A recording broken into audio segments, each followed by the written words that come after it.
தமிழ் நேயர்களுக்கு வணக்கம். தென்னிலங்கையில் பரபரப்பை ஏற்படுத்திய தொடர் துப்பாக்கிச் சூட்டு சம்பவங்கள், விசாரணைகள் தீவிரம்.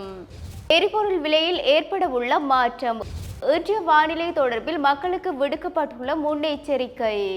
காலி கெனிதுல பனங்கம பிரதேசத்தில் இடம்பெற்ற துப்பாக்கிச் சூட்டு சம்பவத்தில் 3 உயிரிழந்துள்ளதாக காவல்துறையினர் தெரிவித்துள்ளனர். இந்த துப்பாக்கிச் சூட்டு சம்பவமானது அப்பகுதியில் பெரும் பரபரப்பை ஏற்படுத்தியிருக்கின்ற நிலையில் இந்த சம்பவ இடத்திற்கு சென்று போலீசார் மேலதிக விசாரணைகளை மேற்கொண்ட வேளை மோட்டார் சைக்கிளில் வருகை தந்த சந்தேகத்திற்கிடமான இருவரை குறித்த 3 மீது துப்பாக்கிச் சூட்டு பிரயோகத்தினை மேற்கொண்டு விட்டு அங்கிருந்து தப்பித்து சென்றுள்ளதாக தெரிவிக்கப்பட்டுள்ளது.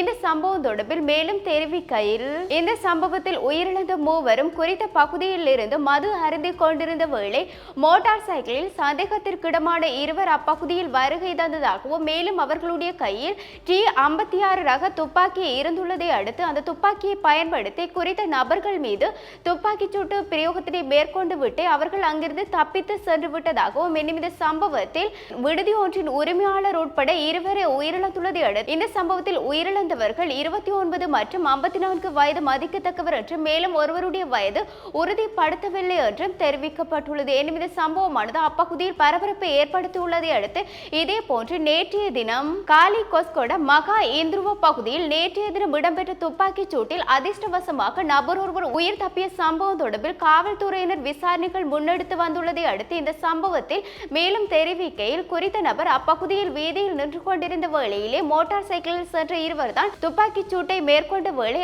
அவருக்கு எந்தவிதமான பாதிப்பு ஏற்படவில்லை என்றும், மேலும் வீட்டின் பொருள் சேதங்களும் ஏற்படவில்லை என்றும் காவல்துறையினர் தெரிவித்திருந்தனர். இந்த சம்பவம் தொடர்பு உடனடியாக காவல்துறையினர் மேலதிக விசாரணைகளை மேற்கொண்டு இது தொடர்பான சந்தேகத்திற்கிடமான நபர்களை தேடி வந்திருந்த நிலையில் இவ்வாறு இன்னும் ஒரு துப்பாக்கிச்சூடு சம்பவம் ஏற்படுத்தியிருந்தமையானது, அதுவும் தென்னிலங்கையில் தொடர்ச்சியாக இவ்வாறான துப்பாக்கிச்சூடு சம்பவம் ஏற்பட்டுள்ளதை அடுத்து அங்கு பரபரப்பு நிலையும் பதற்ற நிலையும் உண்டாகி இருக்கின்றது. மக்கள் சுதந்திரமாக நட முடியாத ஒரு சூழ்நிலையும் உருவாகி வருவதாகவும் காவல்துறையினர் இந்த சம்பவத்துடன் தொடர்புடைய சந்தேக நபர்களை தீவிரமாக தேடி வருகின்றதை அடுத்து இந்த சம்பவம் எதற்காக நிகழ்ந்தது என்பது தொடர்பில் மேலதிக விசாரணைகளை காவல்துறையினர் முன்னெடுத்து வருகின்றமையும் குறிப்பிடத்தக்கது. நாட்டில் மாதம் தோறும் எரிபொருளின் விலையில் மாற்றம் ஏற்படுகின்றமை வழக்கமாக இருக்கின்ற இடத்தில் இவ்வாறான ஒரு மாற்றம் ஏற்பட உள்ளதாகவும், இதேவேளை கடந்த மாதம் மண்ணெண்ணெயின் விலையில் மாத்திரம்தான் மாற்றம் ஏற்பட்டுள்ளது, ஏனைய எரிபொருள்களின் விலையில் மாற்றம் ஏற்படாத வகையில் இருக்க வேண்டும் என்று இலங்கை கனியவள கூட்டுத்தாபனம் தெரிவித்திருந்தது. அதன்படி கடந்த மாதம் மண்ணெண்ணெய் லீட்டர் ஒன்றின் விலை 188 ரூபாவாகவும் அதன் பின் 183 ரூபாவாக மாற்றப்பட்டுள்ளமையும் குறிப்பிடத்தக்கது. இந்த நிலையில் தான் எதிர்வருகின்ற பிப்ரவரி மாதம் எரிபொருளின் விலையானது குறைக்கப்படும் என்று எதிர்பார்க்கப்படுவதாகவும் தெரிவிக்கப்பட்டுள்ளமையும் குறிப்பிடத்தக்கது.